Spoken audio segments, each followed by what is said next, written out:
XSFM입니다. I D W K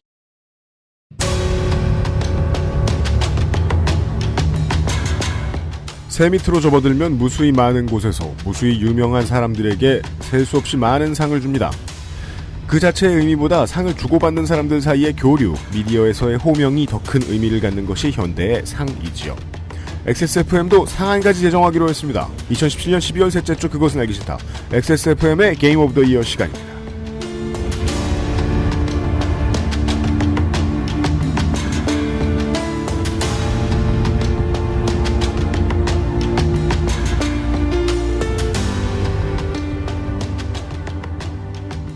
지구상의 청취자 여러분, 한 주 동안 안녕하셨습니까? 요즘은 팟캐스트 시대에서 뉴질랜드나 호주에 계신 청취자분들의 사연을 봤는데요.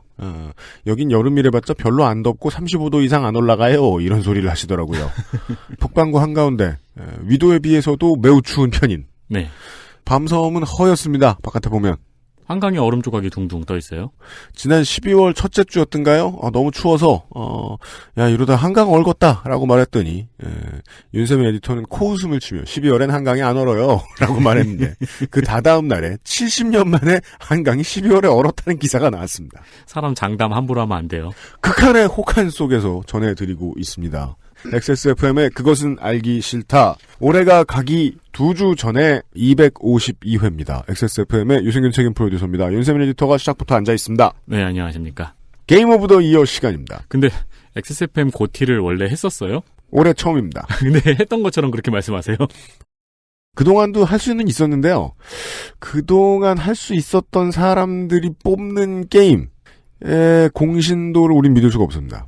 예를 들면 그 배트맨 시리즈가 아니면 정품 구매를 잘 하려 들지 않는 홍성갑 덕질인이라든가. 아, 그렇죠. 이 경우에 문제는 다른 게임과 비교를 못합니다, 이 자식이. 요즘엔 또 하는 것 같더라고요. 근데 저 형의 경제력보다 많이 사는 것 같아서.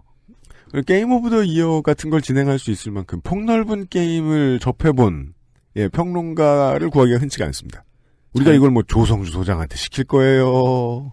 네. 뭐 이걸 정은정 농축산인을 시킬 거예요. 물론 고수 한 명 있죠. 스톤콜드 도도님이라고. 아, 그죠. 그 사람은 게임 평가를 못해요. 너무 쉽게 깬 다음에 뭐 쉽던데요? 라고 평가가 끝난 사람이거든. 어떤 사람인지 알아 이제. 그게 왜 어려운 거죠? 쉬워서 별로 높은 점수를 주고 싶지 않습니다. 우라카이 게임 같습니다. 이런 소리나 하실까봐. 네. 오늘은 준비를 잘 해보았습니다. 뉴스 아카이브, 뉴스 라운드업을 접하신 다음에 XSFM GOTY를 시작하겠습니다. 그것은 알기 싫다는 실천하는 사람들을 위한 노트북 한국 레노버에서 도와주고 있습니다. XSFM입니다. 야, 지금 레노버 엄청 할인하더라? 레노버? 그게 뭐야? 먹는 거야? 노트북 판매율 세계 1위 브랜드야. 싱크패드가 레노버 제품이잖아. 근데 어디서 사야 돼? 레노버 최대 40만원 할인 혜택을 XS몰에서 확인하세요. Lenovo for those who do.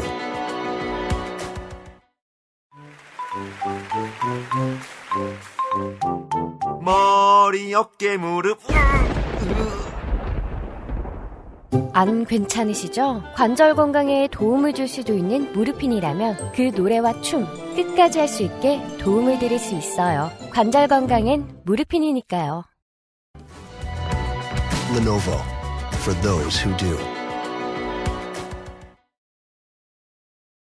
지난번 백스코에서 한 G스타를 보고 제가 놀랐던 게 엑서비션 게임을 이제 무대에 나와서 시범 경기를 보여주는 많은 프로게이머들이 삼성 본체가 놓여져 있는 시스템 환경 안에서 게임을 하고 있었다는 겁니다. 보통 XSFM 청취자 여러분들이 그 키덜트들이 많죠. 이분들의 기억에 의하면은 뭐 현대 삼성 대우가 컴퓨터 만들던 시절. 제가 모니터가 3대인데 네. 제일 오른쪽에 있는 모니터가 현대 모니터예요. 네. 아직 못 산다는 얘기입니다. 시절을 기억하시는 분들이 있으시지만 요즘에 주류 게임을 즐기는 젊은이들은 모르거든요. 대기업들이 컴퓨터 건드렸다는 사실을. 그렇죠. 저한테는 매우 생경했습니다. 몇몇 큰 기업들이 컴퓨터로 특히나 데스크탑으로 돌아오고 있다. 박찬호 선수가 데스크탑 광고를 했었죠. 투머치 토커. 네. 그 당시에는 TV 뉴스에 그 컴퓨터 완제품 광고를 했었잖아요. 맞아요. 아마 3보 모델이셨던 네. 걸 그랬을 거예요. 근데 지금 돌아오게 된 이유가 있죠. 고부가 가치 제품이 되었기 때문입니다. 갑자기 데스크탑이. 네. 왜요? 순전히 게이밍 시장 때문입니다. 혹자는 비트코인 때문일 것이다라고 생각하는데 비트코인에 투자하고 싶은 사람은 완제품을 찾지 않습니다. 당연히 1080 및 타이탄급의 VGA를 쭉 깔아서 돌리는 그 비트코인 전용 플랫폼이 있어요. 네, 이제 전용 채굴 장비가 나왔잖아요. 네, 그런 건 삼성이 만들지 않습니다. 네. 게이머용 PC를 만들죠. 제가 하려는 얘기는 그겁니다. 레노버가 나을 것 같습니다. 파악해 주시고요. 뉴스 라운드업 History in the making. 들으셨던 뉴스도 있고 들으시지 않았던 것 같은 뉴스들도 있을 겁니다. 윤세민 에디터가 소개를 해드리죠. 이번 주의 뉴스들입니다. 네, 어떤 컴퓨터를 쓰시던 그 부품은 중국에서 만든 겁니다. 그럼요. 문재인 대통령의 중국 방문에서 리커창 총리는 양국 경제무역부처 간 협력을 재가동할 수 있을 것이라며 사드 보복 조치에 대한 철회를 시사했습니다. 네. 하지만 언론은 기자 폭행과 혼밥을 전하는 기사가 훨씬 많습니다. 한국 언론은요? 기자 폭행 사건의 영상을 보면은 사람들이 싸움을 말리는 과정에서 중국 경호원이 멱살을 잡고 끌고 나가고 넘어진 한국 기자에게 사커킥을 하는 상황까지 와요. 경호 상황의 몸싸움은 이미 넘어선 상황인 거죠? 네. 현장에 청와대 직원도 있었고 폭행당한 기자는 안아골절로 현재 중상입니다. 중상입니다. 청와대에서는 강력하게 항의를 했고요. 중국 외교부에서는 심심한 위로를 표한다 했으며 우발적 불상사라는 워딩을 썼습니다.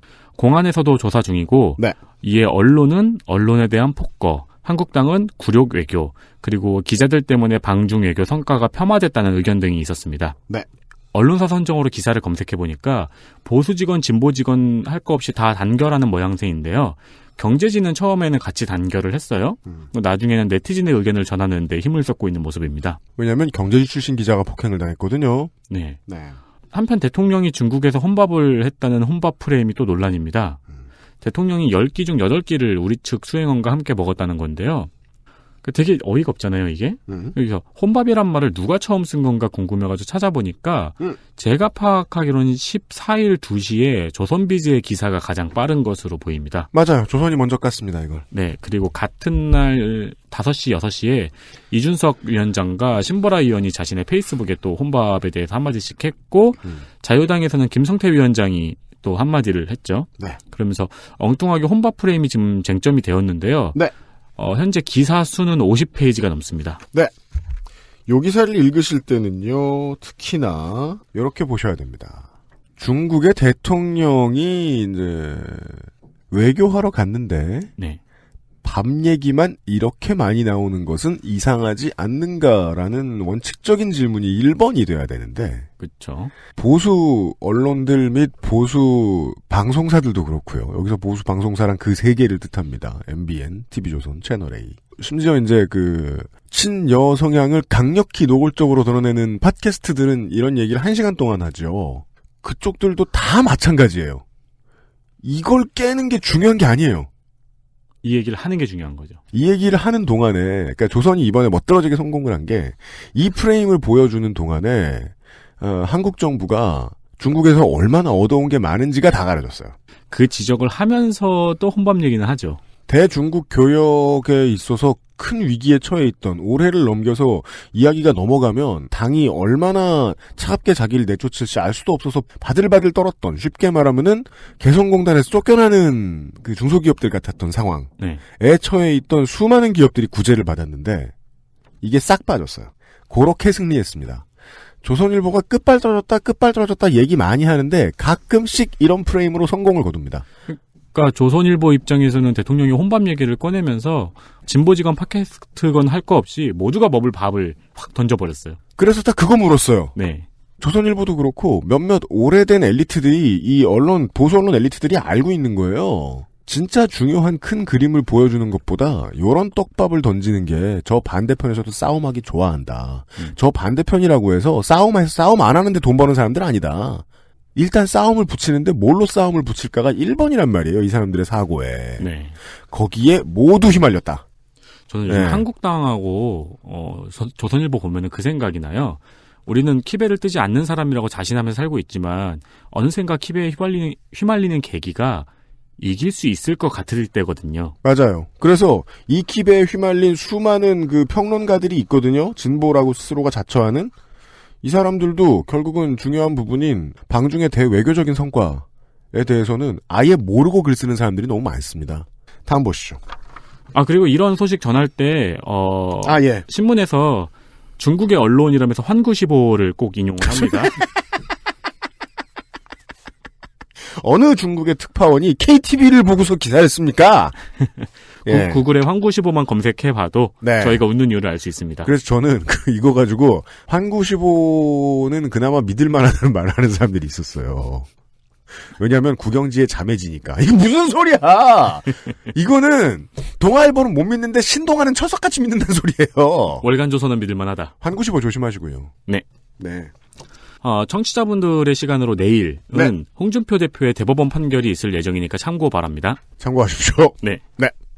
그리고 한국일보가 필리핀 재무장관과의 인터뷰에서 필리핀이 한국산 제트기 FA-50을 추가로 도입할 계획을 밝혔다고 보도했습니다. 네. 이게 크게 안 떴습니다. 이게 지금 현재까지도 이게 19일 보도거든요. 한국의 미래와 관련된 가장 중요한 뉴스들 중에 하나입니다. 이게 19일 한국일보 단독으로 나갔는데 아직까지 한국일보 기사만 있더라고요. 네. 슬픈 일입니다. 필리핀은 지난 15년부터 지금까지, 그러니까 2015년부터 지금까지 총 12대의 FA-50을 사갔고요. 재무장관의 말로는 두테르테 대통령이 FA-50의 성능에 만족하고 있다고 합니다. 네. 두테르테 대통령은 자주 추가 도입을 시사했거든요. 네. 필리핀에서는 반군 토벌에 아주 잘 쓰이고 있다고 합니다. 그렇습니다. 실제로 누가 토벌이 되는지는 안타깝지만 모르겠습니다만. 네. 문재인 대통령은 지난 11월에 인도네시아에 가서 아세안 국가들과 경제협력 방안인 이거 저한테 완전 쥐약이네요. 네. 신남방 정책을 발표한 바 있습니다. 네. 수많은 청취자 여러분, 받침이 니은과 이은으로 줄줄이 이어지는 매우 긴 단어 같은 거 좀 추천해봐 주십시오. 재민이 뭐 잘못하면 쓰게요. DJ의 전국민 의료보험, 참여정부의 행정수도 이전. 네. 이거하고 거의 비슷한 비중의 정책인데, 또 대외 정책은 보통 얘기를 많이 안 하고, 대일대중대미가 아닌 이상, 하다 보니까 얘기가 잘 안 나오는데, 저는 사실상 이게 문재인 정부의 핵심 정책이라고 봅니다. 신남방 정책과 신북방 정책이에요. 육자에 빠진 우리나라 주변의 나머지들을 휘어잡겠다는 뜻입니다. 아주 간단하게 얘기하면요. 그렇죠. 아주 간단하게 얘기하면. 거기에 필리핀이 매우 중요한 고객 중에 하나인 게 전쟁광이 지금 대통령이 돼 있고. 그리고 이 양반이 또 의장이에요? 네, 아세안의 어느 국가들보다 무기를 많이 사야 되는 나라이고, 필리핀은 한국처럼 미국 회사하고 다이렉트로 거래할 수 있을 만한 힘이 아직까지는 없다고 전해지지요. 네. 주변에 무기 파는 나라가 어딨지? 근데 북한 무기 사긴 뭐하거든요. 중국하고는 분쟁이 있어가지고 중국이 무기를 안 팔겠죠. 일본은 한국의 무기 산업을 키우겠다는 거고요. 그리고 그 두 번째는 나머지 허브로 지금 죽어가고 있는 거제도와 남해의 조선소들을 다시 살리겠다는 거고요. 그 고객을 이전에 다른 1세계의 국가들에서 아세안 국가들로 바꾸겠다는 정책입니다. 그리고 이것을 가장 우리 방송에서 참고하시기 좋은 패턴은 우리 북극여우님이 얘기를 해주셨던 올로프 팔메 시절에 스웨덴의 외교 같은 것들을 좀 기억해봐 주시면 좋을 것 같아요. 자국의 산업을 적극 동원해서 국제정치에서 좀 앞서 나가기 시작합니다. 네. 예. 이 계산을 얘기해주는 곳들이 별로 없더라고요. 아주 세게 말하면 이럴 수도 있어요.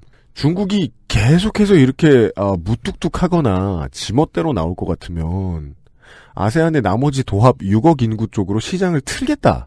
그렇죠. 라는 게 한국의 의도인 거거든요, 지금. 네. 원래 실크로드라는 단어 한국의 정치인들이 쓰기 되게 좋아하는데 아세안 쪽에 걸쳐 있는 러시아 쪽과 교역을 확장하겠다. 라는 게 지금 문재인 정부가 생각하고 있는 매우 큰 그림입니다. 이것들은 앞으로 보도가 많이 안 될 겁니다. 순항할 가능성이 높습니다. 잘되면 보도가 안 돼! 신남방 정책과 관련해서 돈도 돈입니다만은 정치적으로 한국이 어떤 위치를 앞으로 차지하게 될 것이냐는 종종 해석을 하는 방송을 준비를 해드릴까 합니다. 네, 마지막 하나 더 있습니다. 저희 녹음 기준으로 오늘입니다. 네. 20일에 국민의당 안철수 대표가 기자회견을 했어요. 그렇습니다. 그리고 바른정당과의 통합에 대해서 전당원 투표를 제안했습니다. 그리고 최명길 의원에 대해서도 한마디 한다 그랬는데 불쌍하다 그러고 끝났어요. 빠염으로 끝났어요. 이거 뭐 발표할 때마다 뒤에 떼수건이 있어가지고 느낌이 좀 이상해요. 귀여워 죽겠죠 아주. 그리고 이게 사진 찍는 기자들도 안철수 의원이 가운데 나오게 찍어야 되는데 네. 떼수건이 안철수 의원의 인중 밑에 바로 위치하다 보니까 떼수건을 다 찍는 게 이쁜 거야. 그러니까 떼수건까지 찍어요 꼭. 그래서 꼭 떼수건 가장 밑에 안철수 의원이 있는 스마트폰의 세로형 사진 있죠. 떼수건에 떼수건에 집 눌린 안철수 의원 네, 샷으로 찍어요 꼭. 무슨 국민의당이 아니라 새신의 당 같아요. 박지원 의원은 즉시 페이스북에 이를 안철수 사당화, 독재적 발상이라고 반대했습니다. 네. 우리 방송은 이런 평론을 잘 안 하다 보니까 길게 이런 얘기할 시간을 갖지 않겠습니다만은 짧게만 보시면 저는 언제나 그런 주장을 했잖아요. 국민의당의 영혼의 파트너는 자유한국당이 맞다. 통합을 하고 싶으면 글로 가는 게 맞다. 네. 그런데 실질적으로 당대당 통합이라는 것은 결국은 세력 간 균형이 어느 정도 맞아 들어가겠느냐. 우리가 얼마나 싸움을 할 지분을 가지고 그 당에 들어갔을 때 새로 얻을 게 있겠느냐가 중요한 계산의 대상이기 때문에 국민의당과 자유한국당은 파트너가 될 수 없는 겁니다. 바른정당에 있던 지금 다시 한국당으로 복귀한 사람들은 이런 계산이 섰던 거예요. 친박이 와해되는 중이기 때문에 새로운 용어죠. 친홍이 되면 된다. 되면 된다. 예. 자, 민자당 계열의 정당들은 리더가 없어지는 사이에 의리로 그전에 있던 계파가 꾸준히 이어지지 않아요. 새로 헤쳐 모입니다. 네. 김영삼이 사라지자 이회창계가 빨리 생겼고요. 이회창계가 사라지자 이명박계가 빨리 생겼습니다. 그쵸. 지금이 새로 줄 서는 타이밍이에요. 지금 줄을 잘 서면 된다. 그래서 바른정당에서 넘어온 국회의원들은 지금 홍준표 대표가 유죄를 받길 기다리고 있을 겁니다. 왜요? 자기 계파를 새로 만들면 되거든요. 그걸 가장 바라는 사람은 지금 새로 원내대표가 된 김성태 의원일 겁니다. 그래서 거기 들어갈 수 있어요. 자기들이 당권을 잡을 가능성이 있으니까. 국민의당은 왜 그럼 이렇게 모였을까요? 주인이 박지원이 될지 목포의 천재 누구야 천정배가 될지 정동영이 될지 알 수 없습니다만 다 고만고만한 지분들을 가지고 있기 때문에 가야연맹처럼 굴 수 있었어요. 네. 그리고 있는 나머지 마지막 하나 미운 오리가 안철수였던 겁니다. 안철수계만 유일하게 대도시 노동자들을 대표하는 정치인이에요. 네. 그 점에서 바른정당과 맞습니다. 괴가. 바른정당은 가만히 보면 영남의 잔당들이다 이렇게 표현하시는 분들이 있는데 국회의원들 지금 어느 의석 가지고 있는지 보십시오. 다 대도시입니다. 그것도 그건데 저는 그 말씀 들으니까 지난번 유승민 의원의 공약이 또 생각이 나네요. 뭐요? 그러니까 사무직들한테 약간 특화된 공약들을 전면으로 내세웠잖아요. 파워 밸런스상 지금 국민의당과 바른정당의 통합은 호남계에겐 아무리 봐도 맞지 않습니다. 네. 바른정당에만 들어가도 자기들 세력이 너무 작아요. 안철수만은 아닙니다. 안철수는 도시에 자기 조직이 있어요. 네. 실제 국회의원이 많이 없을 뿐 조직이 있어요. 그건 정말 중요하거든요.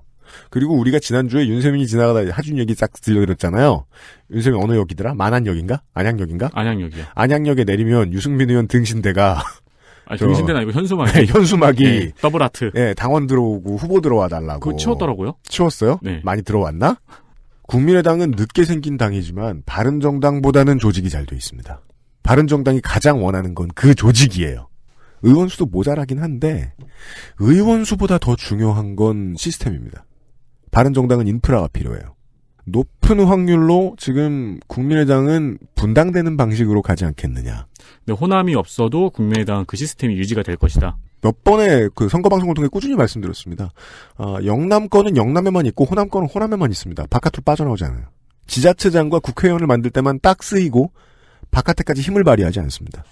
더 중요한 건 도시에 있는 사람들이 얼마나 많이 더 당원을 가입하고 조직을 만들어주느냐의 문제인데 그 점에 있어서는 바른정당은 국민의당이 필요하고 더 정확하게는 안철수계가 필요합니다. 거기까지는 계산들이 됐을 거예요. 문제는 분당을 하느냐 마느냐고 저희들이 녹음하는 기준으로 오늘 아침에 나왔던 안철수 대표의 당원들 전체 투표하자라는 얘기 왠지 많이 들어보신 것 같은 단어의 조합이라서 다 많이 들어보셨을 것 같기도 합니다만 저는 금시초문입니다. 전당대회라는 게 있거든요. 이런 문제를 가지고 당원을 모두 불러서 투표를 하는 경우는 별로 없어요. 그럼 이런 메시지는 왜 던질까? 저는 아직 추측은 못하겠습니다. 네, 정치 얘기는 아주 짧게 합시다. 왜냐면 길게 오늘은 하셨어요. 여기서 빨리 끊읍시다. 게임 오브 더 이어 얘기를 길게 해야 되니까요. 윤세민 에디터였습니다. 감사합니다.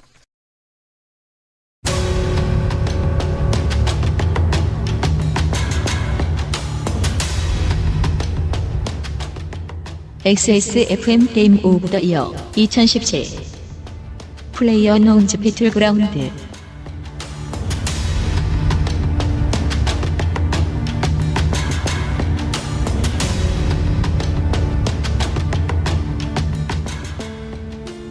상 얘기, 노벨상 얘기해보고 그 아실에서 두 번째입니다. 네. 아니요, 그 전에 주식 사기꾼 이야기할 때 상 얘기 한 번 했었어요. 상에 대해 주로, 저희들은 부정적입니다. 네. 한국에도 대한민국 게임 대상이라는 것이 있습니다. 네. 아세요? 그 부산에서 열리죠? 문체부하고 게임산업협회, 전자신문, 스포츠조선, 에서 주관하는 게임산업협회 소속 게임사 위주의 돌려막기라든지, 네. 아니면은 투표를 하면 게임 내에서 보상을 해주는 이런 등의 문제가 불거진 적이 몇 번 있었습니다. 그땐 되게 웃겼어요. 투표를 하면 보상을 해준다고요? 그러니까 투표하고 아템 받자. 였어요. 내가 그래서 MMORPG가 너무 싫어요. 보시죠. 아무튼 안 그런 때도 많았으니까 주요 작품을 보시면요. 98년이 리니지 1, 99년은 이지2DJ. 너무. 저는 수긍되는 그 게임들을 말씀드리고 있어요. 아니, 펌필업은. 2000년은 포트리스 2. 아, 네. 01년은 우리 윤소라 성우의 대표작 창세기전 3 네. 파트 2. 03년은 리니지 2. 04년에 킹덤 언더 파이어 더 크루세이더. 커프는 저도 조금 했었습니다. 07년은 아바. 12년 블레이드 앤 소울. 작년의 수상작은 HIT였습니다. 게임도 영화와 마찬가지로 상 주는 곳이 세고 셌습니다. 다만 다른 점은 게임 오브 더 이어를 얼마나 많이 수상했는가를 계량화해서 심리적인 챔피언을 정해준다는 겁니다. 그러니까 이러면 게임상을 각각 주는 곳의 권위도 어느 정도 계량화시킬 수 있다는 장점이 있죠. 다른 업계에 없는 장점이라고 봐요, 저는.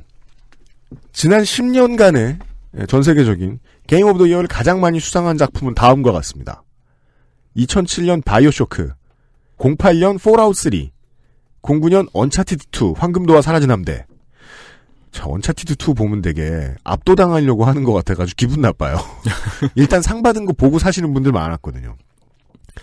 10년에 레드데드 리뎀션, 11년 엘더 스크롤 5 스카이림, 12년 워킹데드 시즌 1, 13년 더 레스트 오브 어스. 레스트 오브 어스 때문에 GTA가 상을 못 받았던 이변이 있었죠. 네. 근데 해보면 또 수긍돼요. 네. 확실히 상의 권위라는 게 우습긴 해. GTA5 할 때도 처음에 울면서 했는데, 레스트 오브 어스 보고, 이건 더 울겠어. 이랬던 기억이 나요. GTA5는 울면서 친구들이랑 낄낄거리는 느낌인데, 네. 레스트 오브 어스는. 혼자 울어요. 네. 네. 그리고 나서는 걔 내 딸도 아닌데, 내 딸. 이러면서. 소리 지르잖아요. 엘리! 이러면서. 내 딸. 어서 살아서 욕을 좀 해라. 네. 14년 드래곤 에이지 인퀴지션. 15년 더 위쳐3 와일드 헌트, 16년 언차티드 4 해적왕과 최후의 보물이었습니다. 올해도 지금 집계 중일 거예요.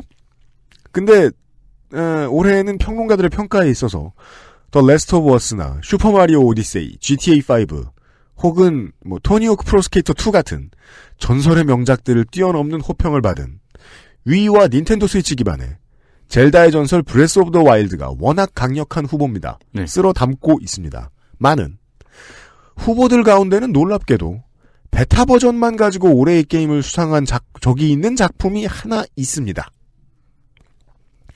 그리고 대한민국 게임 대상을 받은 올해의 작품은 RPG가 아닌 게임으로는 제가 뒤져보니까 07년 아바 이후의 최초인 플레이어 언노운즈 배틀그라운드입니다. PUBG라고 부릅니다. 플레이어 언노운은 모르는 게이머라는 뜻이 아니고요. 잠시 후에 다시 나오겠지만 이 게임의 제작자의 필명, 코딩명 이런 겁니다.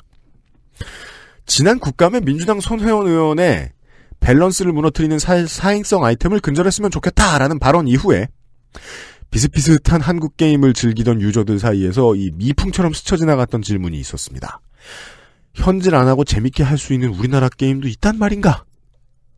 라는 질문에 대한 해답처럼 여겨지고 있는 플레이어 언노운즈 배틀그라운드에 대한 이야기를 오늘 하고 내일 이 시간에 청해 들어보도록 하겠습니다. 근데 이거 이야기하려면은 이거에 대해서 이야기하고 싶은 사람은 굉장히 많잖아요. 제일 중요한 지적이에요. 게임에 대해서 이야기하고 싶은 사람은 세고 셌습니다. 네, 특히 배그는. 그리고 시사에 대해서 이야기하고 싶은 사람은 세고 셌습니다. 네. 그렇다고 그 알실이 뉴스파이터에 출연하는 패널을 출연시키던가요? 아닙니다. 앞으로 종종 게임과 관련된 논평을 그 알실에서 들려주실 분입니다.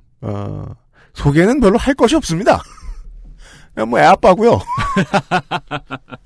뭐 게임 하실 것 같습니다. 딱 보면은. 그 알실에서 앞으로 게임 이야기를 자주 들려주실 이경혁 루돌로지스트입니다.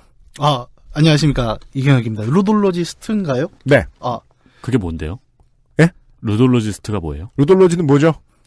이거 설명이 좀 길어진데, 뭐 유의학 정도로 그냥 간단하게, 예, 그러니까 놀이를 학문으로 대한다 정도로 하는데, 저는 제가 루돌로지스트인지는 잘 모르겠어요. 그게 되어 가세요. 앞으로. 반갑습니다. 예, 안녕하십니까. 이경혁입니다. 네. XSFM의 2017년 게임 오브 더 이어.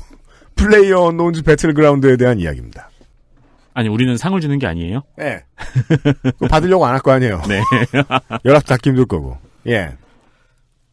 대한민국 게임 대상이 사실 아까 앞에서 말씀하신 것처럼 굉장히 사실은 식었었죠. 그러니까 야, 한국에서 무슨 게임 대상이냐. 매년 똑같은 온라인 네트워크 그 자동사냥 현질유도 RPG만 나온다. 이게 저는 그냥 점잖게 MMORPG라고 해주려고 그랬는데 자동사냥 현질류 RPG. 왜냐하면 그냥 MMORPG라고만 하면 또 MMORPG 유저들은 화를 내실 거예요. 그렇죠. 네. 그래서 약간 구분을 정확히 할 필요가 있다고 생각을 하고 네. 어쨌든 매년 천편일률적인 소위 말하면 좀 이렇게도 얘기하죠. 한국형 ARPG들이 득세하던 시절에 한국형이란 현질이죠. 예, 살짝 저도 돌려서 말한 건데 네. 그런 것들이 계속 매년 상을 받다 보니까 도대체 이 상을 뭐하러 보냐라는 분위기가 있다가 올해 말씀드린 대로 반전이 좀 됐죠. 뒤집혔죠. 왜냐하면 배틀그라운드와 리니지2 에볼루션 두 개가 후보로 올라왔어요. 대상 후보로. 네. 그러니까 이거는 약간 구경거리가 된 거예요. 상의 의미를 바꾸는 순간이었습니다. 과연 대한민국 게임 대상은 한국 게임의 모든 역사를 대표하고 가장 많은 현질을 긁어모으는 이 게임이냐? 네. 아니면 전혀 다른 DNA에 뭔가 새로운 장르를 유행시킬 수 있는, 그러니까 뭐 굳이 긍정적인 표현을 하자면 다음 세대 게임의 하나의 서광을 비춰준 게임에 상을 줄 것이냐. 사실 대상의 의미가 바뀌는 순간이었던 거죠. 그동안에 그 대한민국 게임 대상의 게임들을 쭉 보고 있었는데 그 생각은 들더라고요. 이걸 메타크리틱에 집어넣어가지고 점수 많이 받을 게임이 몇 개나 있겠나. 메타크리틱 www.metacritic.com CBS의 온라인 관련 자회사인 CBS 인터랙티브가 2001년부터 운영하고 있는 대중예술 리뷰 통계를 위한 웹사이트. 영화, 게임, 드라마 등을 포함한 TV쇼, 음반 등에 대한 평론가, 일반인들의 리뷰를 수치로 환산해 평균 점수를 만드는 시스템을 개발하였습니다. 비슷한 분야에서 유명세를 떨치고 있는 다른 사이트로는 로튼 토마토가 있는데 로튼 토마토는 주로 온라인의 평론을, 메타크리틱은 대부분 인쇄매체의 평론을 데이터로 사용합니다. 스팀이 메타크리틱 평점을 게재해주는 게임 분야의 경우 상당히 높은 영향력을 과시하고 있습니다. 저는 고등학교 때 리니지 1을 했었기 때문에 얼마 전에 돼가지고 그냥 감히 고등학생이 했단 말이에요? 그때는 돈이 어딨다고? 고등학생들이 했어요. 그때는. 네, 진짜요? 네. 옛날 추억에 한번 빠져보려고 그 띠디디디디디 그 노래를 들어보고 싶어서 그럼 유튜브에서 그 노래를 찾아 들어. 네. 그 깔아가지고 해봤거든요. 네. 근데 자동사냥 시스템이더라고요. 그래서 자동사냥 돌려놓고 멍하니 이렇게 보고 있었어요. 한 3일 있다 깨달았어요. 네. 내가 지금 뭐 하고 있지? 어떻게 빨라요? 30년째 하고 있는 저 리니지 광고 모델들은 어떡하라고? 저는 사실 납득은 할 수 있다고 생각은 해요. 그러니까 워낙 그 30, 40대가 많잖아요, 우리나라는. 근데 그 양반들이 지금 한참 회사와 사업에 쫓기고 있고, 그래도 게임은 하고 싶다고 하면 뭐 켜놓고 구경하는 것도 나름의 재미가 있다. 왜냐하면 매출이 또 증명을 하죠. 어마어마한 매출을 내긴 해요. 그래서 인정은 합니다만은. 그때 깨달았어요. 네. 이거 회사원들이 게임 즐기는 방법이구나. 네. 저도 사실 휴직 중이지만 아직 회사원 입장인 관계로 네. 이해는 합니다만 우리가 소위 말하는 나는 게이머다라는 정체성을 갖고 있는 사람들이 그것을 이해는 하되 용납은 할 것인가는 또 다른 문제라고 생각은 하거든요.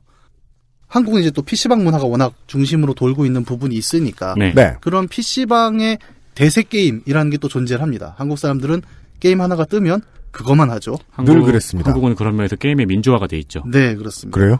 그러니까 비싼 게임을 돈이 없는 사람도 할 수가 있죠. 아, 그런 점에서. 네.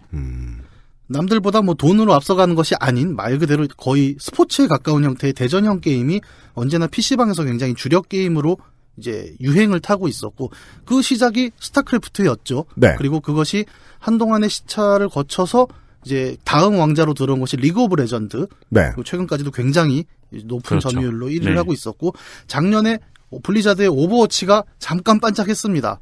네. 올라올 뻔했어요. 저 그거 갖고 제가 몇 번 기사도 쓰고 했는데 꽤 올라왔죠. 네, 아쉽게도 뒷심이 없었고 그 빈자리를 플레이어언노운즈 배틀그라운드가 지금 현재 차지하고 정말 놀라운 중이죠. 수준으로 네, 계속 네. 올라가고 있습니다. 스팀이라는 이제 그 PC 플랫폼 기반으로 지금 매출이 나오고 있는데 왜냐면 거기밖에 없었잖아요, 그동안. 네, 그렇죠. 네. 정발이 안 됐으니까. 네, 아직도 얼리 액세스고 21일 날 이제 정식 오픈이 되죠. 얼리 액세스. PC용 게임 플랫폼인 스팀이 도입한 제도로 완성되지 않은 베타 버전을 사용자가 미리 플레이해볼 수 있도록 하는 방식입니다. 얼리 액세스 판의 게임 혹은 프로그램 역시 유료로 판매되기도 하는데 자금 사정이 좋지 않은 개발사가 크라우드 펀딩 대신 이 방식을 활용하기도 하지요. 소비자가 위험을 감수하고 구매를 해야 하다 보니 얼리 액세스 판이 많이 팔렸다는 것은 해당 게임에 대한 관심이 매우 높다는 증거가 되기도 합니다. PC방에 가서 카카오 서버에서 했어요. 아, 진짜요? 네. 아, 이제는 포 카카오가 생겼죠? PC방에서 공짜로 하려면 카카오로 할 수밖에 없어요. 사실 스팀을 제가 말씀을 드린 건 이제 PC 플랫폼이 세계적으로 가장 잘 그 판매량이나 플레이 시간이 집계되는 어느 정도의 기준점으로는 활용이 될 수 되었죠. 있는데 네. 스팀에서 그동안 이제 항상 1위를 하던 게임은 도타2죠, 도타2. 그동안 1위를 하던 거를 압도적인 사용자 판매량과 플레이 시간으로 훨씬 넘어버렸습니다. 네. 제가 알기로 한 2017년 11월 기준으로 거의 300만 명 동시 접속자를 달성하는 쾌거를 국산 게임이 이뤄냈다는 거죠. 60억 인구에 동접 300만이라니. 네. 비교가 될 건 그 전에 도타가 약 동접 70만에서 80만 사이였다는 거죠. 그것도 엄청난 일인데요. 네. 그러니까 기존의 1위를 압도적으로 넘어서는 게임이 한국에서 나왔다라고 해서 일단 국내 게이머들은 굉장히 놀라워했고 네. 또 자동 사냥 좀 취하고요, 일단. 네. 네. 네, 약간 그런 얘기도 있죠. 근데 이제 사실 프로듀서가 외국 사람 아니냐. 왜냐하면 네. 이 게임, 그러니까 배틀그라운드라는 것은 사실 처음에 모딩이라는 것으로 시작이 됐어요. 모딩이요? 네. 모딩이란 게 뭐냐면 왜 그런 거 있지 않습니까? 스타크래프트가 이제 가장 대중적이니까 설명을 해보면, 네. 그러니까 그 안에 보면 유즈맵 세팅을 한 번씩들 해보셨을 거예요. 제가 유즈맵 스타크래프트 넷부를 아직까지 하고 있거든요. 아 예. 저는 최근에 봤더니 아예 안에다가 포트리스를 만들어놨더라고요, 사람들이. 네, 맞아요. 그래서 시스템 쿨을 쏘면 이렇게 떨어져 죽고 막 그 구름 밑에 싸서 떨어뜨리고 이런 게 다 구현이 돼 있고. 네, 예. 게임의 소품들을 이용해서 새로운 게임을 만들어내는 네. 걸 뜻하죠, 유저들이. 네. 모딩이 요즘은 아무래도 또 뭐 사실 리그 오브 레전드도 모딩에서 나왔잖아요. 배틀그라운드 같은 경우에는 아르마라는 그 밀리터리 액션 게임이 있는데 굉장히 사실적이거든요. 네. 아르마 시리즈. 체코의 제작사인 보헤미아 인터랙티브가 만든 밀리터리 슈팅 게임. 탈 것의 기종과 병사 특기에 따른 복잡한 조종, 총기의 0점 조절과 반동, 흔들림, 탄도의 움직임 등이 정교하게 적용되어 이제까지 나온 전쟁 관련 게임들 가운데 가장 사실성에 치중한 작품으로 평가받고 있으며 따라서 초심자에게 극히 어려운 난이도의 게임으로 불립니다. 이 작품을 개조한 VBS 시리즈는 훈련용으로 미국과 호주에 군납되고 있습니다. 그래서 뭐 탄도학도 이렇게 총을 쏘면 거리마다 떨어지고 뭐 낮밤 시간 바뀌고 심지어는 그 나침판을 볼 때 미니맵으로 보는 게 아니라 나침판을 꺼내서 방향각을 계산해야 되는 정도로. 그래야죠, 게임은. 내가 전쟁을 해야 되는데, 요 옆에 이렇게 공중에 나침반이 떠있기를 바라긴 좀 그렇잖아요. 그러니까 이제 하기 편한 게임이냐, 현실감 있는 게임이냐. 네네, 그렇죠. 그래서 어떤 사람들은 이게 게임이라기보다는 약간 시뮬레이터 아니겠느냐 뭐 그런 평가를 받는 굉장히 하드코어한 밀리터리 게임인 아르마가 있었고 그 아르마의 모딩 네. 죄송합니다. 모드로서 이 브랜드 긴장하지 마세요. 걱정돼 죽겠네. 모둠초밥 먹고 싶네요. 많이 긴장해 계셔. 네. 네. 아르마의 모드로서 이제 배틀로얄이라는 개념이 플레이어 언노운 브랜든 그린이라는 사람에 의해서 정립이 되게 되죠. 기존의 총싸움 게임도 우리가 많이 해봤지만 이제 팀을 짜서 싸운다거나 캡처 더 플래그 어떤 네. 특정 지역을 점령한다던가 하는 개념이 아니라 처음으로 이제 배틀로얄이라는 장르가 여기 들어온 건 뭐냐면 100명이 한 지역 안에 놓고 그렇죠. 최후의 한 명이 남을 때까지 살아남는 것이 최종 우승자가 되는 네. 라스트맨 스탠딩이라고도 하는데 그렇습니다. 그 개념이 들어오게 됩니다. 저는 이 개념을 처음에 듣고 너무 기가 막힌 거예요. 네. 왜요? 이 재밌는 걸 왜? 아직까지 생각을 못했을까? 네, 그러니까 그동안 예를 들어 서든어택이라든가 아바 같은 거를 보면은 뭐 웨어하우스처럼 그냥 킬수를 단순하게 올리는 그런 거라든가 아니면 지역을 점령하는 게임이라든가 뭐 캡처 더 플래그 뭐 아니면은 탱크를 어디까지 끌고 가야 되는 굉장히 다양한 시스템들이 개발이 계속 되었고 사람들이 거기에서 매력을 느꼈잖아요. 근데 그것들이 결국엔 되게 단순하잖아요. FPS는 결국 시스템 자체는.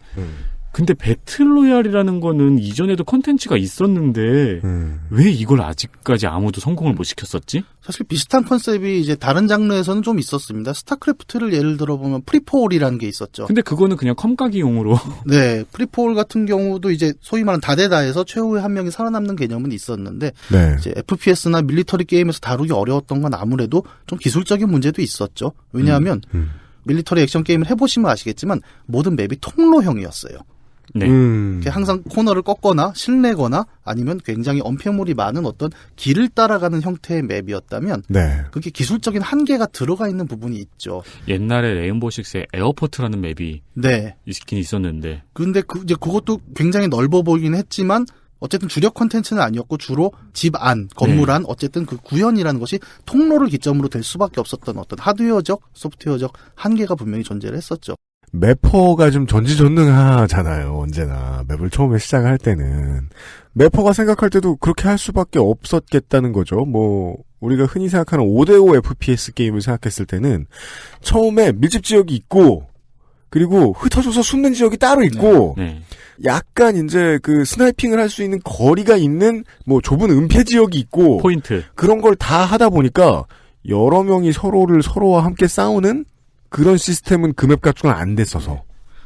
당장 지금 우리 얘기하는 배틀그라운드 같은 경우에 처음에 딱 플레이해본 사람들이 느끼는 감정이 그거죠. 그러니까 개활지다 여기는. 그 느낌을 처음 받습니다. 그냥 평평한 개활지가 아니라 그것도 구릉, 바위 이렇게 소위 말하는 맞아요. 은원패가 가능한 환경이 개활지상에서 최초로 구현이 됐다는 거죠. 근데 맞아요. 그게 그동안 우리가 했던 다른 FPS 게임처럼 여기저기 은원폐물이 널려있지 않아요. 그래요. 진짜 어디 시골에 놀러 간 것처럼은 그러니까 저는 처음 해보고 되게 깜짝 놀란 게 어느 논에 그냥 뚝 떨어져요. 저쪽에 집이 있고. 그렇죠. 그럼 저는 거기까지 뛰어가야 돼요. 네, 그러다 죽고. 네. 프라이팬 맞아서. 네. 그러니까 그 감각이 사실 아마 기존에 FPS 플레이하던 게이머들에게는 굉장히 좀 새롭게 많이 다가왔을 것 같고요. 처음에 어디 숨어야 되지? 뭐 네. 이런 생각 안 해도 되고. 네. 그리고 이제 그 배틀로얄이라는 방식 자체, 그러니까 100명이 한 지역에 뛰어내려서 점점점 원이 줄어들거든요. 그래서 교전을 숨을 수가 없습니다. 사실 영화 배틀로얄 생각하시는 분들하고 다른 개념이 요 지점이에요. 영화에서는 네모난 좌표가 안전구역으로 설정이 됩니다. 네. 그래서 뭐 그쪽으로 피해야 된다, 이동해야 된다 이런 개념이 있는데 이 게임의 안전지역은 원이 돼요. 네. 동그란 원이 되고 이 원이 매 라운드마다 점점점 줄어들게 됩니다. 그렇죠. 그래서 100명이 처음에는 흩어져 있기 때문에 서로 어디 있는지도 모르는 감각이었는데 이 원이 줄어들다 보니까 어쨌든 싸워야 되는 거죠. 싸울 수밖에 없게 되더라고요. 제가 이 나이에도 불구하고 꽤 우승 경력이 많은 편인데 아, 진짜요? 네. 나중에 말씀드렸지만 배그는 제가 보기엔 샷발로 하는 게임은 아닌 것 같습니다. 아, 네. 제가 어려운 단어가 많이 나옵니다. 샷발. 제가 이제 이 방송을 한다 그래가지고 주위 사람들을 꼬셔가지고 이제 가서 해봤는데 최고 4위까지 했었거든요. 네. 근데 4위를 한 이유가 어느 집에 계속 있었어요, 그냥. 네. 네. 제가 있는 집을 중심으로 원이 이렇게 줄어들더라고요. 근데 나중에는 그 원이 진짜 요 앞이 돼요. 네. 예, 네. 예, 그냥 팔 벌려서 한 바퀴 도는 수준, 그러니까 집 하나 정도의 원밖에 안 되더라고요. 그러면 이제 어디 숨어있던 사람들이 전부 다 튀어나와가지고 개싸움을 하더라고요. 그럴 때 그 집을 보통 뭐 도곡동 타워 팰리스가 됐다. 아, 인구 밀도가 예, 높아져서. 소위 그 땅값이 올라가면서 이제 부동산 메타라고 하죠. 좋은 땅을 잡고 오래 버티는 것도 굉장히 중요한 이제 플레이 방법 중에 하나죠. 네. 어쨌든 그렇게 안전지역이 좁아진다는 개념을 통해서 100명이 끊임없이 전투를 하게 되고 되게 재밌는 게 일종의 서사구조가 나오죠. 그러니까 후반으로 갈수록 그 긴장감이 점점 더해져요. 탑4를 해보셨다니까 아시겠지만 마지막 한 10명이 남은 순간에는 숨도 못 쉬거든요. 맞아요. 살짝 움직이면 보이지 않을까? 그리고 이 게임이 다른 게임처럼 뭐 적이라고 해서 다른 어떤 표식을 붙여주는 게 아닙니다. 그냥 풀, 나무 이런 데 섞여서 사람이 쓱 지나가요. 그렇죠. 잘 안 보여요. 네, 잘 안 보이기 때문에 언제 지나갈까를 뚫어지게 보고 있는데 아무 소리도 안 들리는 그 막판 원의 긴장감이라는 게 게임의 절정을 만들어내거든요. 네. 아드레날린이 거의 터지는 순간까지 오게 되고 나중에 1위를 한번 찍어보면 정말 터져서 소리를 지릅니다. 그러니까 저 같은 경우에는 되게 재밌었던 게 네. 집도 집이었는데 이렇게 서로 이렇게 긴장돼가지고 어딘가 있을 텐데 지금 원이 요만한데 다 어디 있는 거지 하고 있는데 저쪽에서 누가 차를 타고 왱 하고 오는 거예요. 그때 그 긴장이 깨진 거예요. 아. 긴장이 깨지면서 누군가 차에 있는 사람을 쏘려고 하고 차에 있는 사람을 쏘는 사람을 치려고 하고 그러니까 옆에 숨어있던 애가 나와서 걔를 쏘려고 하고 그러니까 저도 이때 나가야 되나 하면서 스물스물 막 뛰어나가고 그 옛날 순간에 게임밖에 안 해보신 분들은 그걸 모르실 거예요. 차에 치여도 잡힌다. 네. 예. 그런 설명을 해주셨습니다. 저도 이제 이제 고수들이나, BJ들이 하는 동영상들을 좀 방송 준비하면서 많이 봤는데, 보면서 확실히 그 느낌은 들더라고요. 다른 어떤, 이제 뭐, 도덕적인 사유 같은 게 전혀 남아있지 않은 아주 순수한 경쟁이거든요? 현대인들에게 이것보다 더 재미있는 놀이 소재가 있을까라는 생각이 들었어요. 게임에 대한 개괄 정도를 알려드렸습니다. 정식 오픈이 된 줄로 아시는 분들이 너무 많아요. 너무 많이 오래 해봐가지고. 정식 오픈은 저희가 지금 방송 녹음하는 오늘 되게 내일 21일 날 정식 오픈. 21일, 저 청취자들이 들으시는 그날 됐습니다. 네. 이 게임에 대한 개요를 아무렇게나 말씀을 해드렸고요. 광고를 들으시고 좀 더 얘기를 더 나눠보죠. 그것은 알기 싫다는 업그레이드된 과일 건강해진 스낵 프로넥에서 도와주고 있습니다. XSFM입니다.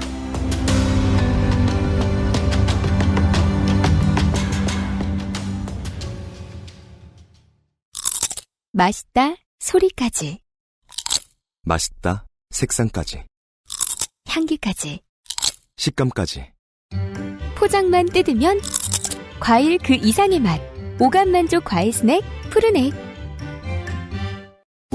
안 괜찮으시죠? 관절 건강에 도움을 드릴 수 있어요. 관절 건강엔 무르핀이니까요. 포장만 뜯으면 과일 그 이상의 맛 오감만족 과일 스낵 푸르넥. 안녕하십니까, 김상조입니다. 네, 새로운 광고가 들어왔습니다. 먹을 거 광고 원래 잘 안 봤는데. 예, 푸르넥이라는 새로운 제품이 들어왔습니다. 읽기도 어렵습니다. 푸르넥입니다. 예, 과일을 아주 얇게 썰어서 건조를 한 제품인데요. 이런 게 많아요. 네. 이거를 뭐 이런 비슷한 상품들을 사다 드셔본 적이 있고 저희들도 예전에 다른 광고 문의 들어와서 먹어본 적이 있었는데요. 결과는 여러분들이 더 잘 아시죠. 내쫓았습니다. 네. 맛이 없었거든요. 네. 그리고 씹는 식감이 되게 건조한 스폰지 씹는 식감이잖아요. 대개는. 건조한 스폰지를 씹어본 적이 없어서 잘 모르겠습니다만은 좋진 않았던 것 같아요. 네. 하지만 지금 이 광고 생활을 하기 전에 나왔던 광고에 나오는 바사삭하는 그 소리.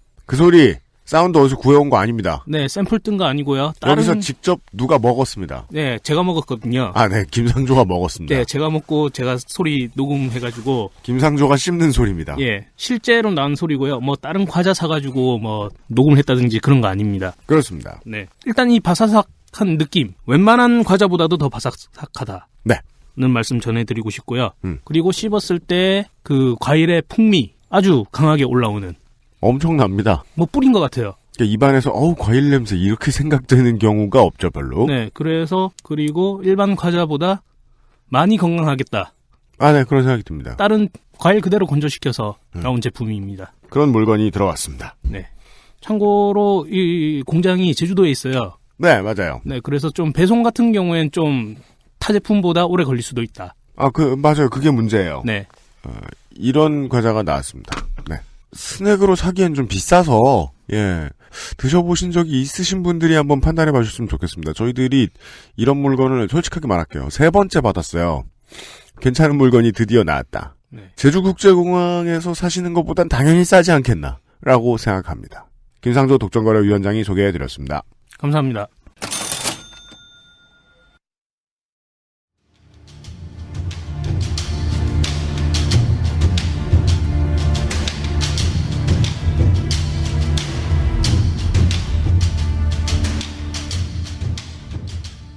돌아왔습니다.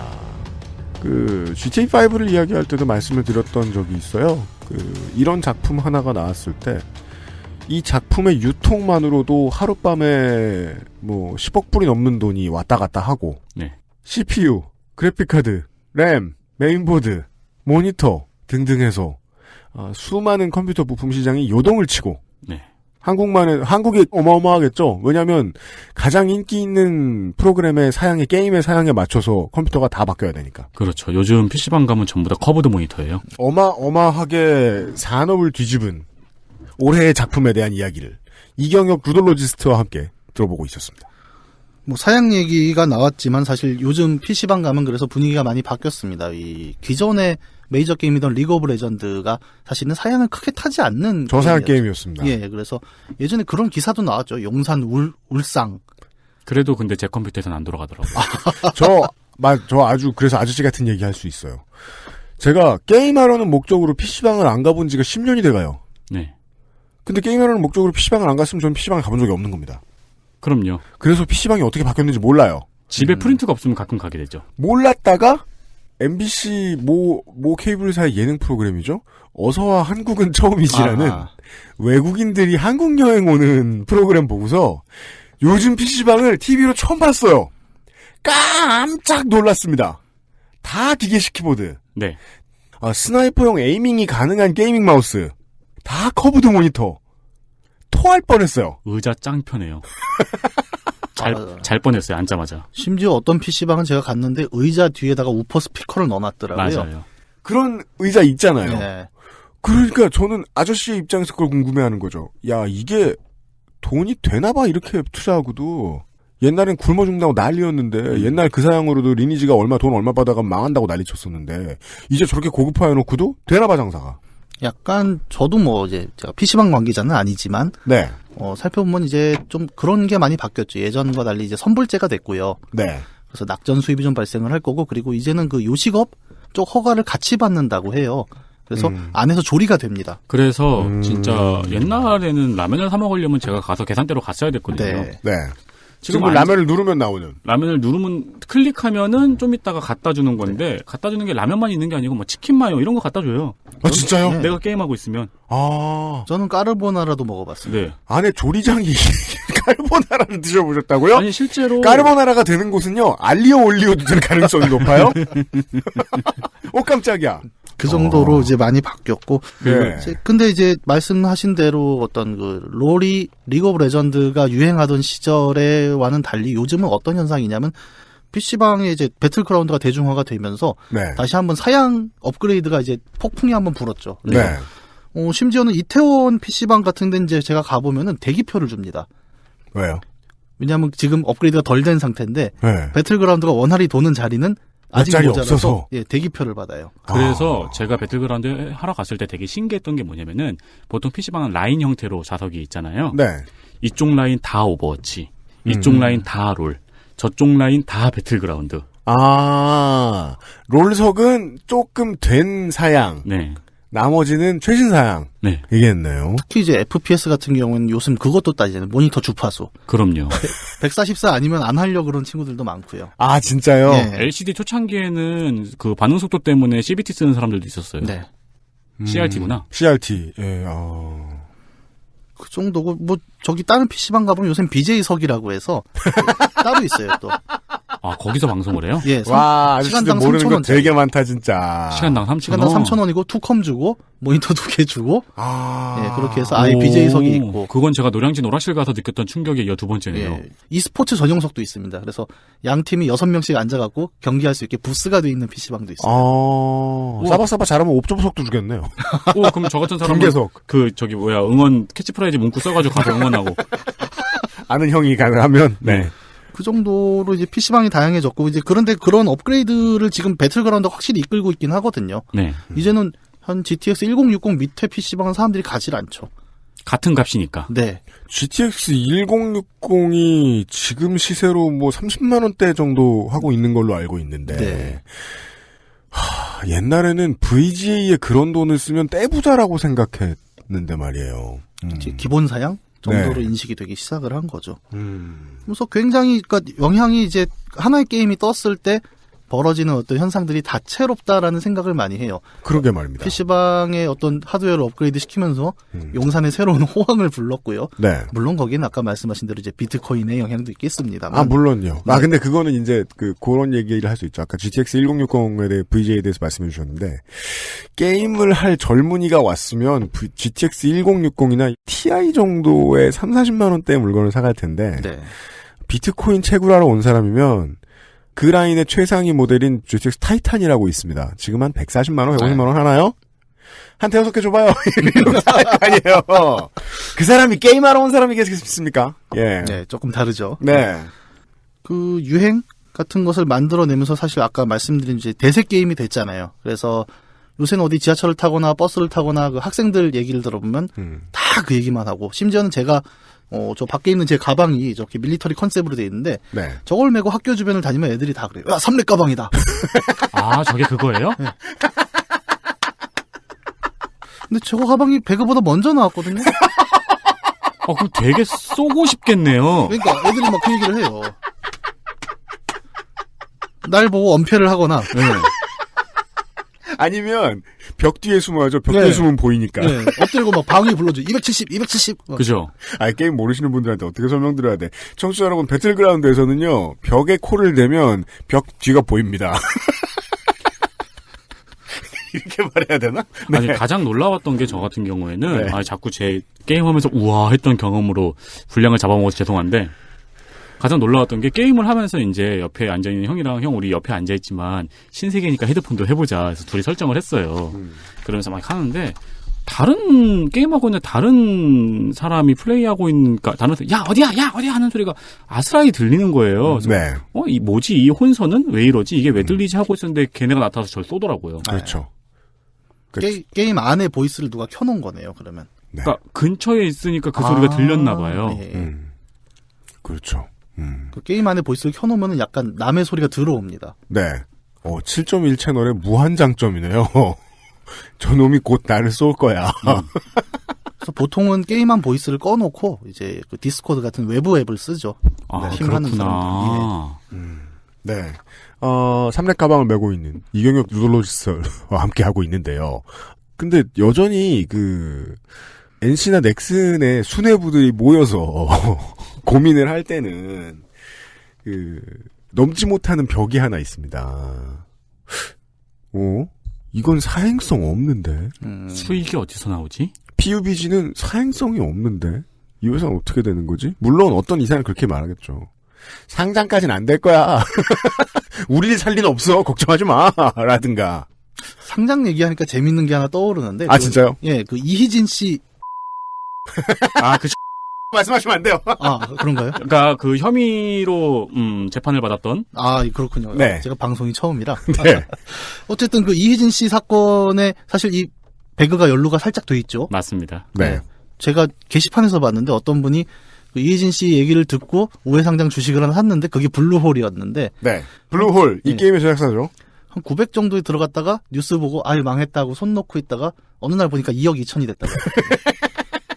그래서 다시 한번 이희진 씨를 믿어보자라는 이야기를 하는 사람들이 있는데, 청취자 여러분, 이희진 씨는 이거 말고도 수백 개의 업체를 추천해줬고요. 그 중에 다수의 업체가 어떻게 되었는지는 다시 한번 주식 투자하시는 분들 확인해 보시고요. 사실 그 블로울 전에도 블로울만큼의 대박은 아닌데 그 뒤에 떴던 주식이 또 있었어요. 네. 그 뭐 H라고. 네. 다시 얘기합시다. 나머지는 다 안 됐다는 얘기입니다. 네. 네. 아, 예. 배틀그라운드가 어쨌든 이렇게 폭풍 같은 인기를 지금 모으고 있고, 뭐 거의 일종의 스타, 롤에 이은 대세 게임으로 등극을 하고 하나의 문화 현상이 됐죠. 이제 너도 나도 되게 어떤 군사적인, 뭐 탄도 얘기를 제가 강의실에서 들을 줄은 정말 몰랐거든요. 탄도학, 볼리스틱스. 네. 대학생들이 250m 탄도를, 그러니까 군대도 안 갔다 온 친구들이 정확히 얘기하면서 탄도가 왜 떨어지는가를 설명하고 있는 어떤 그런 것들이 이제 배틀그라운드를 통해서 좀 보편화가 되고 있는데, 그 전에 이제 싱글 미션 위주의 게임들 중에 잠입 액션 게임들이 있다면 그 게임들도 탄도학을 어느 정도는 도입을 시키는데 게이머들의 불만이라는 요소가 언제나 그 게임을 만들 때 되게 중요한 포인트다 보니까 웬만하면 직선으로 나가게 해주었던 걸로 알고 있는데 여기서는 탄도학을 완벽하게 도입했다. 탄도학까지는 도입을 안 하고 반동전노만 도입을 했었죠. 네. 그 전에 이제 총 튀는 정도였는데, 네, 에임 확장 정도만. 이제는 배틀그라운드 안에서 이제 조준경을 달고 한 300-400m를 쏘면은 얼마나 떨어질까를 보고 쏴야 되는 게임이 돼버렸으니까요. 그래서는 그 아마 프로들 이제 방송하는 거 보시면 아시겠지만 장거리 저격을 할 때 십자선 가운데다 쏘질 않죠. 이렇게 위에다 잡고 한 400m 되겠다 싶으면 0점을 바꾸거나, 그렇죠. 아니면 그 각만큼을 이제 올려서 쏘거나, 이제 이런 개념들이 들어가는, 사실 이게 되게 어렵거든요. 그게 이제 군대에서 우리가 멀가중, 멀중가중으로. 네, 맞습니다. 살짝 위에 쏘거나 밑에 쏘거나.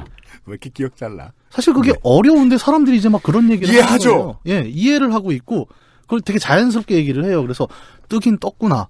근데 여기서 하나 제가 되게 재밌었던 건, 그렇기 때문에 한국의 특수 상황, 그러니까 대부분의 남성들이 군대라는 경험을 하고 온 상황에서 재밌는 건 예비역들이 미쳐 날뛰입니다. 맞아요. 예, 되게 재밌는 게 그 타 병역 경험이 있다 보니까 게임을 처음 하는 사람도 지그재그로 뛰어요. 야지를 뛸 때. 아니, 그리고 게임을 시작하는 사람한테 안 쳐놨는데 이게 배틀그라운드가 진짜 놀라운 게 튜토리얼이 없어요. 네. 근데 튜토리얼 없는 나한테 튜토리얼이 없다. 0점을 맞추라는 거예요. 이건 한국에서만 통용되는 불친절이잖아요. 그럼 다른 나라 버전은 튜토리얼이 있는 거 아니야? 그러니까 뭔가 앞에서 가르쳐주지 않는데도 뭐랄까요? 우리가 뭐 각계전투라고 하잖아요. 그런 행동들을 정확히 해요, 예비역들이. 방송에서 어떤 BJ가 그런 얘기하는 거 들었어요. 그 에이밍 하다 말고, 야, 누가 내 총 끝에다가 바둑돌 좀 올려놨으면 좋겠다고. 그게 원래 훈련소에서 많이 하는 거잖아요. 바둑돌 올려놓고 떨어뜨리지 않는 거. 물론 이제 어떤 게임이니까 당연히 이제 100% 현실 구현은 불가능한데, 적어도 이 정도의 반응을 이끌어낸다는 건 어느 정도 이제 밀리터리 매니아, 매니아까지는 아니겠지만 그런 쪽에 이제 관심이 있고 그것을 흥미로워하는 사람들이 만족할 만한 환경은 지금 만들어내지 않았나. 그리고 특히 한국은 그동안 약간 그랬잖아요. 세계 e스포츠에서도 FPS 쪽은 약간 부족하지 않느냐라는 평가를 많이 받아왔었고. 왜냐면 그 참 웃기죠. 완벽하게 저 팀을 어떻게 꺾어야 되지, 저 플레이어를 어떻게 꺾어야 되지 하는 넘어설 수 없는 벽 같은 존재 있잖아요. 네. 그런 존재가 안 나타나면 한국은 그 종목 못한다 그래요. 네. 근데 그렇다고 한국이 카스 같은 거 대회 나가면 꼭 중만 썼느냐 아니거든요. 이름 꽤 올렸거든요. 네, 그렇죠. 예. 그래서 사실 아까 말씀드린 대로 이제 한국이 워낙 그 강한 e스포츠 문화, 그리고 한국 특유의 대부분의 남성이 병역 경험이 있는데 밀리터리 게임이 유행을 했다라는 점은 이제 한국의 그 PC방이라는 되게 두꺼운 뉴스팜을 기반으로 해서 다가올 배틀그라운드 e스포츠는 또 한 번 이제 국뽕의 시기가 한번 오지 않겠나, 이런 예측을 한번 과감하게 해볼 수도 있겠고요. 그전엔 전차병들이 월드 오브 탱크를 하면서 막 죽을라 그랬잖아요. 답답해서. 이게 아닌데. 그래서 저는 저 전차병들을 별로 믿지 않아요. 대대로 긴 시간 동안 전차병과 포병들이, 나는 포트리스를 잘하는 포병을 본 적이 없고 월탱을 잘하는 전차병을 본 적이 없어요. 그건 물론 게임 잘못이겠지. 포트리스를 잘하는 포병이라고 말씀하시는 거 보니까 확실히 포병은 아니시네요. 네, 그럼요. 네. 포트리스를 잘하는 관측병을 찾아야죠. 그래. 잘못했습니다. 네. 국민 중 35%가 소형 혹은 중화기를 다루어 본 나라. 그 이스라엘에서 왜 선수 안 나와? 거참. 예. 그 인터넷이 잘 안 되나? 아프가니스탄에는. 예. 그런 것까지 분석해 주셨습니다. 근데 저는 몰랐어요. 국방부가 오버워치 대회를 한다고요? 올해 했었죠. 그거는 군인들 대상입니까? 네, 군인들 대상으로 했었고. 옛날에도 서든 했어요. 아, 그래요? 네. 저 때만 없었던 스타도 건가? 했어요. 그래요? 네. 저보다 할아버지 군번인데 어떻게 잘 알아? 휴가 주고 막 그랬어요. 아, 진짜요? 네. 내가 게임을 못했기 때문인지 모르겠다. 올해는 또 스포티비랑 같이 했나요? 생방송을 아예 해버려갖고. 그 막판에 보면 그 진사단 표정을 한번 쫙 잡아줬죠. 휴가를 뺏긴 사단. 네. 사단장은 응원 안 나왔나 몰라? 되게 분위기가 강력했던 걸로 알고 있어요. 제가 또 그 국방일보에 글을 쓰지 않습니까? 아, 네, 그렇죠. 예, 같이 이런저런 얘기하는데 농담처럼 야 그럼 배틀그라운드를 내년에 한번 해보는 건 어때? 뭐 이런 얘기도 지금 살짝 해보고 있고. 사실은 아까 뭐 각계전투 얘기를 했지만 이거는 국방부에 붙으면 되게 재밌을 거예요 아마. 그럴까요? 저는 되게 재밌다고 생각을 합니다. 물론. 국방부에서 그 각계전투 같은 거 교육하는 교관들이 있잖아요. 군인들이 있잖아요. 그 사람들이 이걸로 한번 교육을 해볼까라는 생각은 벌써부터 하고 있겠죠. 네. 고개를 내면 총 맞는 거를 여실히 알려주니까요. 아, 그렇죠. 네. 그래서 빨리 그걸 수정했으면 좋겠어요. 벽에 얼굴을 대도. 반대편이 안 보이는 쪽으로. 아, 그럼 너무 힘들어질래나, 게임이? 수정되지 않았나 싶습니다. 그런가요? 예, 내일 모레 정식 패치를 한번 봐야겠죠. 아, 그렇죠. 네. 예, 정식 패치가 나오죠. 예. 예. 배틀그라운드를 왜 이렇게들 하게 되었는가? 물론 다른 전쟁과 관련된 게임들도 되게 많고요. 사실성이 있는 게임들도 많은데, 비슷한 이런 질문을 했던 것 같아요. 수많은 전쟁 영화와 드라마들이 있었는데, 네. 우리는 왜 그렇게 여전히 올타임 넘버원으로 밴드 오브 브라더스를 그렇게 많이 이야기를 하는가. 왜냐면 처음 보면 필름 마감의 색깔도 다 누렇게 해놨고 다 백인이고 하나도 못 보겠는데 몇 번 보다 보면 볼수록 새로운 게 나오거든요. 맞아요. 네. 예. 아, 이게 그러니까 물론 모든 저널을 사실이라고 믿고 봐서는 안 됩니다만은 저널요? 그러니까 모든 저널. 아, 네. 예, 모든 기록을 사실이라고 믿고 봐서는 안 되겠습니다만은 그 밴드 오브 브라더스를 보고 있으면 전쟁상은 실제로는 저랬나 보다 라는 생각을 정말 많이 하게 되거든요. 네. 근데 많은 PUBG를 하는 사람들이 그렇게 생각하나 봐요. 화기 주고 프라이팬 및 칼 주고 살아남으라고 하면 저렇게 되나 보다 라는 생각을 진짜로 하게 되나 봐요. 네. 결국 사실성 그 몇 끗 차이에서 명작이 나오는 모양입니다. 이 게임이 무슨 매력이 있어서 이렇게 많은 사람들이 하게 되었는가를 짧게만 소개를 해봐드렸습니다. 광고를 듣고 돌아오죠. 그것은 하기 싫다는 인생은 한방. 원광디지털대학교 한방건강학과. 관절 건강에 도움을 줄 수도 있는 바이로메드 무르핀에서 도와주고 있습니다. XSFM입니다.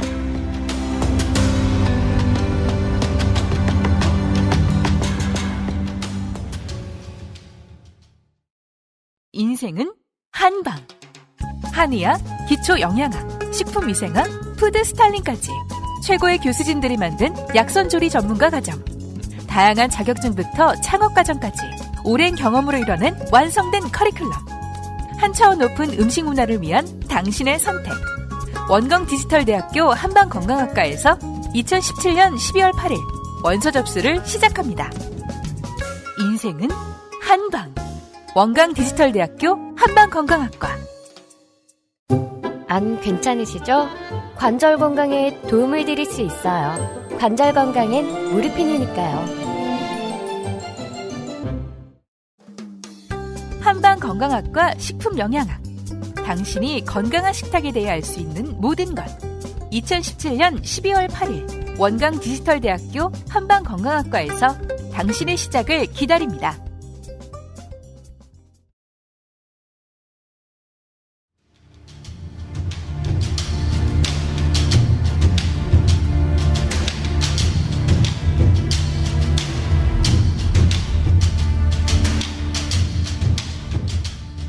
돌아왔습니다. 삼렙 가방을 메고 들어온 이경혁 루돌로지스트와 함께하고 있습니다. 올해의 XSFM GOTY PUBG 이야기를 하고 있었습니다. 손혜원 의원은 내년 국감에 가면 배틀그라운드 칭찬을 하고 있겠네요.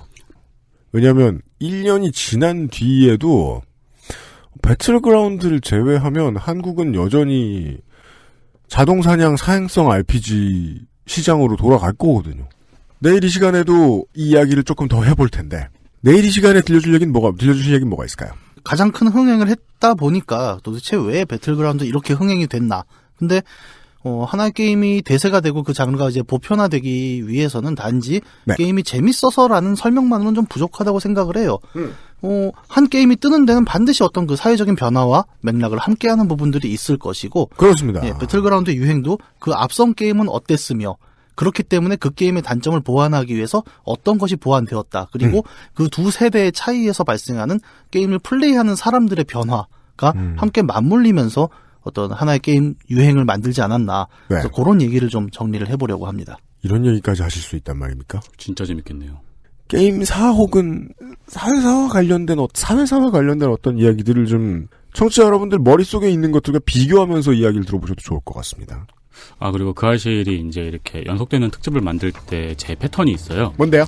A회에서 신나서 말을 막 한 다음에 B회가 시작되기 전에 현자 타임이 와가지고 그죠. B회에서는 닥쳐요. 말이 좀 없어져요. 제가 그런 얘기를 다 하다니 이러면서. 네, 그럼 내일은 제가 좀 말이 없을 예정입니다. 그리고 B회 30분 지나면 또 똑같이 돌아와요. 죄송합니다. 예, XSFM 게임 오브 더 이어 시간이었습니다. 크리스마스 주간에 마련한 시간이었습니다. 내일 이 시간에 이대로 사람이 다시 한번 인사를 드리도록 하겠습니다. 이경혁 루돌로지스트 오늘 수고 많으셨고요. 감사합니다. 네, 윤세민과 UMC 그대로 내일 돌아오겠습니다. 내일 만나주십시오. 감사합니다. XSFM입니다. I D W K. 잠시만요. 근데 루돌로지스트라는 게 약간 오해가 있을 수가 있어요, 사람들이. 맞아요. 예, 갖고 왜냐면 저는 학교에서 지금 약간 몸을 담고 있는데 루돌로지스트라고 하면 약간 인상을 쓰는 사람들이 있을 것 같긴 한데. 어떻게요? 사실 네로톨로지랑 루돌로지를 이제 대립을 한다 뭐 이렇게 받아들이는 사람들이 있는데. 맞아요. 그런 게 있잖아요. 그러니까 루돌로지스트다 그러면 쟤는 루돌로지만 하나? 뭐 이렇게 또 분명히 받아들이는 사람들이 있을 것 같은데. 다 준비해 놓은 게 있습니다. 그래요? 그리고 요게 나갈 거예요, 아마. 아하.